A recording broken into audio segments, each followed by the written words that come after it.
Welcome to my channel stories hub. आज की कहानी सत्य घटना पर आधारित है। इस कहानी की घटना ने एक ही रात में सब कुछ बदल दिया।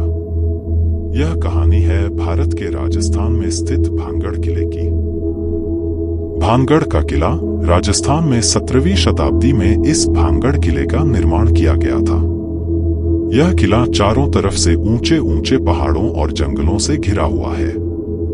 यह किला राजस्थान बने सभी किलों में से सबसे ज्यादा देखे जाने वाला किला माना जाता है, जबकि यह किला पूरी तरह से एक खंडर हुआ पड़ा है। इस किले के बारे कुछ भूतिया कहानी सुनाई जाती है और उन कहानियों के अनुसार हमें यह पता चलता है कि यह किला एक ही रात में खंडार में बदल गया था। इस किले के अंदर रहने वाले सारे लोग अचानक से एक ही रात में कहीं गायब हो गए। भारतीय पुरातत्व सर्वेक्षण (ASI) की टीम ने इस किले को भारत के सबसे भूतिया किलों में से एक बताया है और इस किले के अंदर सूर्य निकलने से पहले और सूर्य ढलने के बाद जाना मना है। इस किले में बहुत सी ऐसी चीजें हैं जो इस किले को भूतिया बताती है, जैसे इस किले की सभी दीवारें पूरी तरह से टूट गई है, कुछ ही इमारत है जो अभी भी बची हुई है, लेकिन देखने लायक सभी इमारत टूट गई है। किले की टूटी हुई सभी इमारतों का मलबा अभी भी वहीं पर पड़ा हुआ है। भानगढ़ के इस विशाल किले में सभी इमारतें टूटी है, जबकि किले में बने हुए 17वीं शताब्दी के मंदिर आज भी सुरक्षित है। भानगढ़ किले का निर्माण 17वीं शताब्दी में मान सिंह प्रथम ने अपने छोटे बेटे माधो सिंह प्रथम के लिए बनवाया था। इस किले की बनावट बहुत ही अद्भुत है। यह किला एक पर्वत पर है और इस किले के चारों तरफ ऊंचे ऊंचे पहाड़ है, जिसके कारण यह किला चारों तरफ से दुश्मनों के आक्रमण से सुरक्षित है। इस किले में प्राचीन मंदिर है जो 17वीं शताब्दी के बने हुए और आज भी सुरक्षित है। इस किले में कुल 5 द्वार हैं और साथ साथ एक मुख्य दीवार है। इस किले को बनाने के लिए मजबूत पत्थरों का प्रयोग किया गया है जो अति प्राचीन काल से अपने यथास्थिति में पड़े हुए हैं। इस किले में बहुत से राजाओं ने राज किया। इस किले में एक लंबे समय तक खुशियां मनाई गई और फिर एक दिन एक ही रात में सब कुछ बदल गया। राजकुमारी रत्नावती बहुत ही खूबसूरत थी। राजकुमारी रत्नावती की खूबसूरती के चर्चे पूरे भारत में होते थे।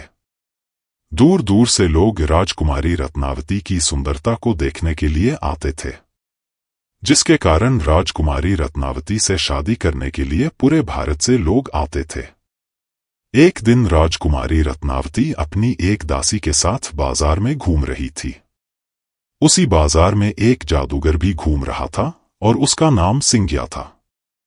सिंगिया ने काले जादू में महारत हासिल कर ली थी। काफी देर तक बाजार में घूमने के बाद राजकुमारी रत्नावती को एक बहुत ही सुंदर इत्रों की एक दुकान दिखाई दी। राजकुमारी रत्नावती अपनी दासी के साथ उस दुकान पर गई और इत्रों को खरीदने लगी। इत्र की महक का जायजा लेने के लिए राजकुमारी रत्नावती ने इत्र की एक बोतल को खोला और इत्र की महक का जायजा लेने लगी। तभी अचानक से उसी समय जादूगर सिंगिया इत्र वाली दुकान के पास से गुजार रहा था कि तभी उसके इत्र की महक आई और वो उसी समय वहीं पर रुक गया।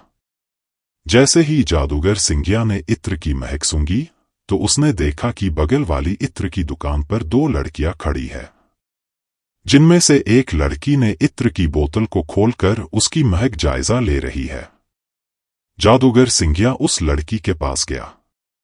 जैसी ही जादूगर सिंगिया ने राजकुमारी रत्नावती देखा तो जादूगर सिंगिया को राजकुमारी रत्नावती की खूबसूरती से प्यार हो गया। राजकुमारी रत्नावती इत्रों वाली दुकान से इत्र खरीदे और फिर वापस अपनी दासी के साथ किले की ओर जाने लगी। राजकुमारी रत्नावती को जाता देखकर जादूगर सिंगिया ने राजकुमारी रत्नावती का पीछा किया। कुछ देर तक पीछा करने के बाद जादूगर सिंगिया ने देखा कि वो दोनों लड़कियां किले के अंदर जा रही है। जादूगर सिंगिया ने भी किले के अंदर जाने की सोची, लेकिन किले के दरवाजे पर खड़े सैनिकों ने जादूगर सिंगिया को बाहर ही रोक दिया। जादूगर सिंघिया पागलों की तरह मन ही मन राजकुमारी से प्रेम करने लगा था। वो हर हालत में राजकुमारी को पाना चाहता था। जादूगर सिंघिया ने राजकुमारी रत्नावती को प्राप्त करने के लिए बहुत से उपाय अपनाए, लेकिन जादूगर सिंघिया कामयाब ना हो सका। लेकिन उसे एक बात पता चली जो उसे पहले नहीं पता थी।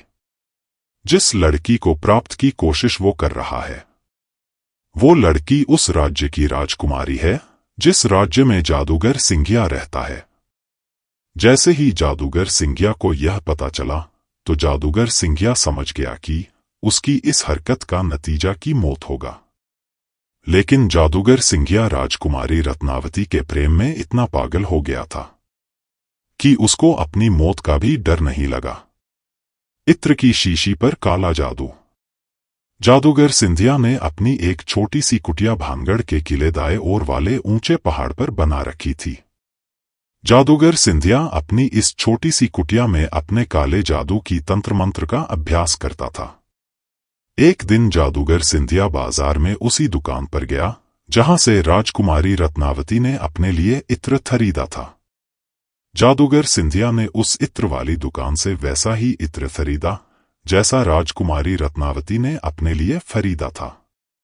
इत्र खरीदने के बाद जादूगर सिंधिया ने उस इत्र पर एक बहुत ही खतरनाक काला जादू किया। इस काले जादू की मदद से जादूगर सिंधिया राजकुमारी रत्नावती को प्राप्त कर सकता था। इत्र की शीशी पर जादू करने के बाद जादूगर सिंधिया को इस शीशी को राजकुमारी रत्नावती देना था। लेकिन कैसे? जादूगर सिंधिया कोई रास्ता ही सोचता कि तभी अचानक से जादूगर सिंधिया ने राजकुमारी रत्नावती की उस दासी को देखा जिसके साथ राजकुमारी रत्नावती इत्र खरीदने बाजार आई थी। राजकुमारी रत्नावती की दासी को बाजार में देखकर जादूगर सिंधिया को एक रास्ता दिखाई दिया। जादूगर सिंधिया उस दासी के पास गया और दासी पर काला जादू करके उसे अपने वश में कर लिया। राजकुमारी रत्नावती को दे दो। दासी ने उस इत्र की शीशी को ले जाकर राजकुमारी रत्नावती के कमरे में रख दी। थोड़ी देर बाद राजकुमारी रत्नावती अपने कमरे में आई और अपना श्रृंगार करने लगी।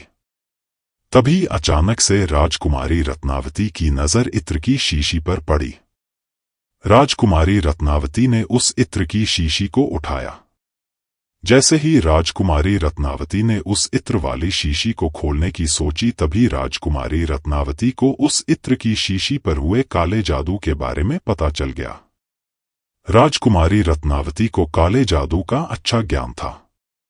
इत्र की शीशी पर हुए काले जादू का पता चलते ही राजकुमारी रत्नावती ने अपने कमरे की खिड़की से उस इत्र की शीशी को बाहर फेंक दिया। इत्र की शीशी जाकर एक बहुत बड़े पत्थर से जा टकराई और टूट गई, जिसके कारण सारा इत्र उस पत्थर पर फैल गया, जिसके कारण वो पत्थर लुढ़कने लगा और जादूगर सिंघिया की ओर बढ़ने लगा। सभी बातों से अनजान जादूगर सिंघिया राजकुमारी रत्नावती के किले से दूर एक सुनसान जगह पर बैठा राजकुमारी रत्नावती के आने का इंतजार कर रहा था। तभी अचानक से उसे अपनी ओर आता एक बड़ा सा पत्थर दिखाई दिया। अपनी ओर आते हुए बड़े से पत्थर को देखकर जादूगर सिंघिया भागने के लिए तैयार हो गया।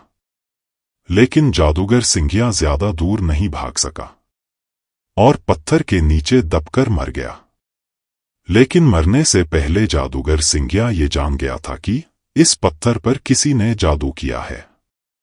जादूगर सिंघिया मंत्र से अपनी जान बचा सकता था, लेकिन जादूगर सिंघिया के पास इतना समय नहीं था। इसलिए उसने अपनी सारी काले जादू की शक्ति को एकत्रित किया और पूरे भानगढ़ को एक शाप दिया कि आज के बाद भानगढ़ टूट फूट कर ढेर हो जाएगा और ये वापस कभी बस नहीं पाएगा। सिर्फ मंदिरों को छोड़कर भानगढ़ की सभी इमारतें टूटकर जमीन पर बिखर जाएगी। कुछ समय बाद राजकुमारी रत्नावती की मौत हो गई। कुछ पुरानी कथाओं के अनुसार ये बताया जाता है कि जादूगर सिंघिया का शाप आज भी भानगढ़ पर है। भानगढ़ किले में एक मंदिर है जो राजकुमारी रत्नावती के नाम पर है, जहां पर आज भी राजकुमारी आती है और अपना श्रृंगार करती है।